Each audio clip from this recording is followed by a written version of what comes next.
Pagbaba. Ito, open, ayun, yung ano, papaya, oh. Yan po, ano pa to, open photosis. Gusto mo, 2 ino. Kaso naman, puro saging lang din. Puro saging. Puro saging. Saglit lang ang ano ng saging. Yun nga lang yung masarap dun eh.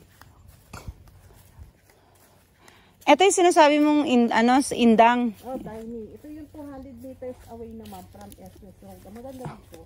Malapit sa SS. Oo nga, medyo malapit naman talaga siya. Kaso lang,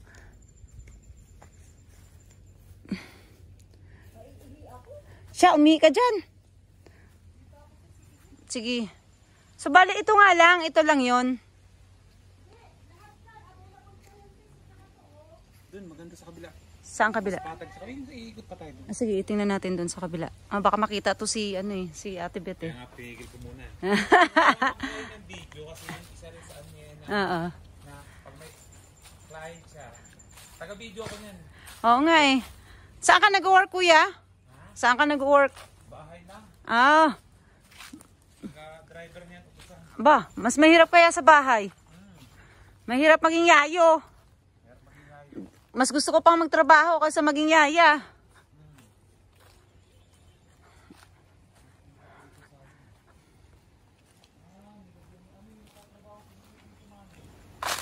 Marami sigurong kabuti dito pagka nag-ano. Oh, bili na kayo dito, farmland nyo.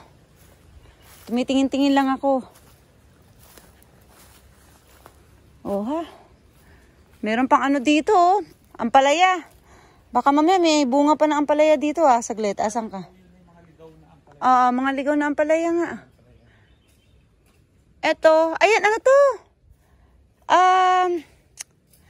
Ano nga yan? Yung puno na yan. To. Yan. Hindi yan bignay. Ano ba yan? Paminta. Paminta? Ay, marami rito mga ganyan. Paminta yan. Paminta yan. Pag namuna yan, dami. Ibang farm na ni Lilibet, marami paminta. Paminta yan. Oo, bago nga ito, nilagyan nila mami ng sukat. May nagan sila na muni. Ito yung sukat ng sa 6 meters siguro na pag ganun. Na lalagyan ng... Lalatagan na kasi nila. Oo. Kundi dapat nag-ulan kahapon o nilatagan na nila. Ay, bako nandun eh. So, highway na to? Ito, highway. Likod. Ito. Hindi, ito. Oh, highway yan. Ito? Oh, ito, dediretsuhin mo. Baka 50 meters lang yan. Naririnig ko na yung... Oh, yan yung... ito sa may... Kung baka umikot lang tayo eh. Di ba, pumasok tayo, tapos kumaliwa. Kaliwa uli. Yan yung highway. Ito yung mga, tag doon, Nyog Highway. Oh, yan yun. Mga 50 meters. Pag nandiyan ka nga eh. Kung baka umikot